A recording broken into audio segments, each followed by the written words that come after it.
Broncos country, happy Victory Tuesday. We're going to do every day of the week as a victory, man. It is a great week, much better than the previous weeks to be a Bronco fan. How you guys doing? The Broncos come off of a huge win, as we all know, against the Tampa Bay Buccaneers in Tampa. 7-point underdogs end up winning by 19, an absolutely dominant performance. Kind of came out of nowhere, but hey, as Bronco fans, we will take it. We want some more of that, and there are a lot of factors that went into it. And I think a massive shakeup could be on the horizon based on the win. And we'll talk about that. If you haven't checked out some of my other videos, guys, before we get into it, check them out. Welcome to the channel. Hit that subscribe. Like the videos. It'll help me get those algorithms going. I'm on a mission to get to 500 subscribers, and I appreciate your help in doing so. All right, guys, let's get into it. So the Broncos, as we know, they traveled down to Tampa Bay, had a completely dominant performance. Yes, I understand the Tampa Bay Bucks defense was beat up. The team as a whole was hurt. It is what it is. You play your opponent. We dominated them from literally the first snap, and it was very refreshing sight to see. And what we had noticed is that Bo Nix looked significantly more comfortable. His footwork looked major improved. I was able to watch the All 22 film again today. Saw some other film breakdowns from some people trying to find some different softwares and things on how to get these working so I can make some videos for you guys. But massive improvement in terms of just his overall confidence, the way he's seeing the field, the way he's getting the ball out, much more accurate. So you love to see it. One of the big MVPs of the game that I think can be a potential game changer for this offense moving forward is the emergence of Tyler Bidet. Now, I know we've been so used to saying Tyler Beatty because he has been on the team for a couple seasons, but it is confirmed that over the course of the last week or so, he's wanted his last name to be pronounced Bidet, even though in the past he has said Beatty. So we'll call him Tyler Bidet because we ain't gonna be rude like that.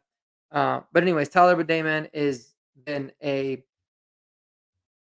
pleasant surprise for this team. I thought that there was going to be a huge shakeup to the running back room. I thought there was going to be some players that surprised us a lot. And I personally really did think it was going to be Blake Watson. I didn't think it would come from Tyler Bidet, but here we are. Here we are, man. He's been playing well. So just a little bit of a background, guys, on Tyler Bidet. If you don't really know much about him, he was actually a sixth round pick a couple seasons ago in the 2022 draft um, for the Baltimore Ravens. And so he got drafted from the sixth round. Many draft analysts were saying that he dropped way too far, that he was a very, very impressive running back, really good when he was at Mizzou, played in the SEC, had 1,600 rush yards in his senior year in the SEC, as averaging 6 yards a carry. But he also had 54 catches for 330 yards. Now, I think some of the reasons why he might have dropped is because he was a little bit undersized, right? He's a 5'8", 197, and he's more quick than he is fast, and I think that played a little bit of a part into it. But he did clock in at a 4.45, 1.5 split. His vertical jump is 33 and a half. So I mean, he's a hell of an athlete, and he does have a track background. And every time he got an opportunity to play, with the Broncos here or in the preseason, he's always looked good. Like if you guys remember in the season finale against the Chargers, the year we fired Nathaniel Hackett when we had the old dude as the interim coach. I can't think of his name right now. Tyler Baday's first NFL touch, he caught a ball on a screen, took it to the house, 37 yards. Then he continued to play well in the preseason the following year, got cut, made the practice squad. Balled out in the preseason again this year. Finally gets an opportunity in the regular season, and all he's done is look good and seemingly make plays. He's brought a really nice boost, a much needed boost to this abysmal Broncos offense. So what does that mean? That means without a doubt, you have to make him your lead back in this offense. You got to feature him. He's got to be the guy that's getting the most amount of carries, that's getting the most touches overall. I don't really care about this whole pass blocking narrative and blah blah blah blah blah. In the obvious rundowns or in downs where you can send in an extra tight end or something, you need to be able to have him on the field more. Javonte Williams is just not cutting it. He's not explosive. He's not seeing the whole. Uh, the fumble last week, I think, really just ended up putting the nail in the coffin for him as the lead back. And you cannot continuously trot out the same guys if they're not performing. Now, it's kind of like the little Jordan Humphrey thing, right? But the difference is Lil Jordan Humphrey actually makes plays here and there. I can understand the role, and I can understand why Sean Payton might like him because he's a pretty solid player. Nothing special, but in terms of what they ask of him, like he doesn't really hurt the team, in my opinion, that much. But Javonte Williams is hurting the team. Now, it doesn't mean that Javonte needs to get benched or inactive or cut or anything like that. He can still be a very valuable asset to this team, but it has to be in the Samaje Perine role of last year. Strictly a third down back, strictly somebody that's uh, a emergency. What is it? Why am I having a mind blank here?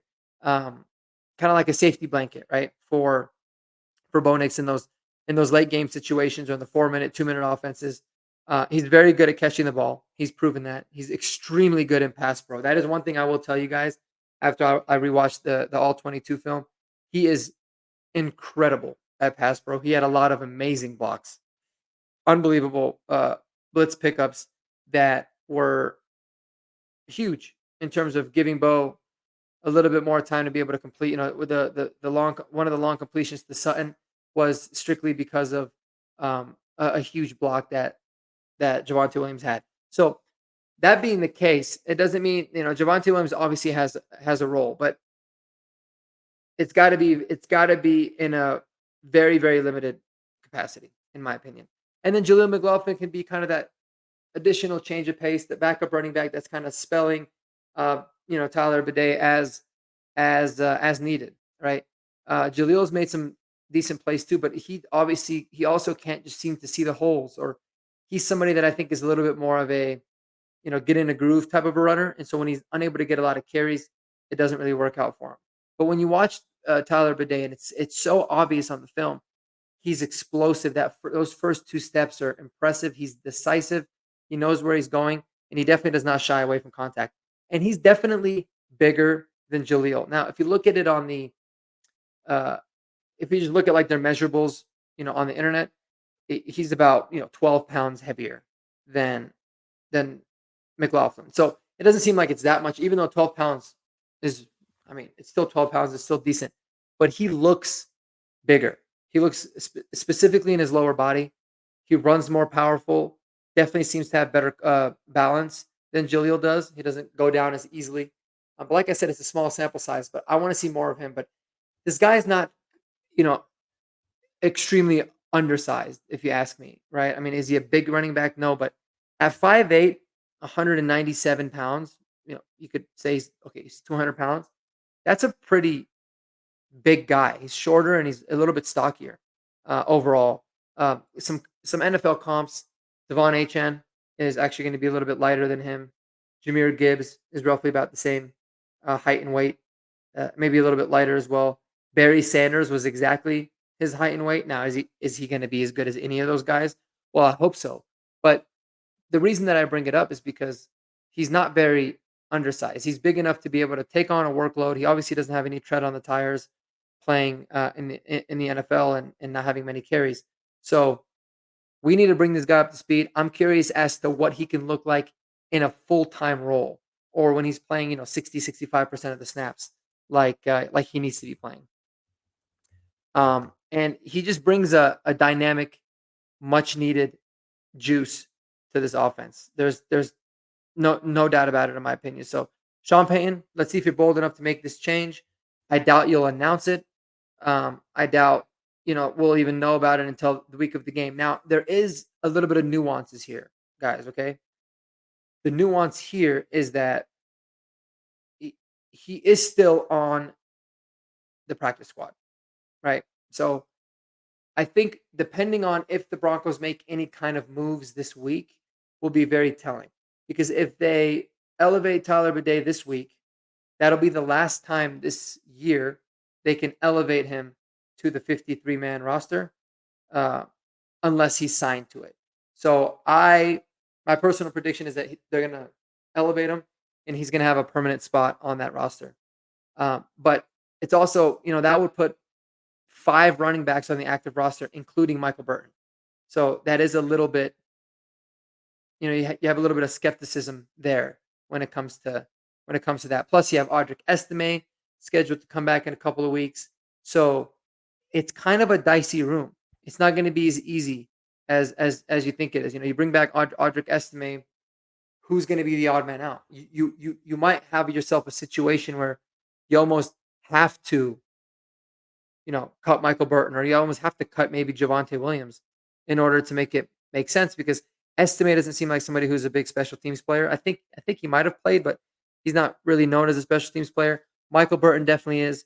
Jaleel doesn't play teams, from my understanding. I don't believe Javonte definitely doesn't, and Tyler Bede does, but you can't have them all activated and sacrifice a core special teamer or depth at another position. So I anticipate a move needing to be made. There is the possibility that maybe Audric Estime gets IR'd like for the whole year. They could just do that and keep him on there. But I feel like that would be really stupid because he's supposed to be the guy that is projected to be the closest thing to a replacement for Javante, meaning somebody that could be a full three down back, you know, uh, in terms of catching the ball, pass protection, all that good stuff. So just some things to really look out for sure. But when you look at the snap count totals from last week, Tyler Bede only had 19% of the snaps. That's the equivalent with Michael Burton. 13 snaps total of the game. And the week before, he only had 3.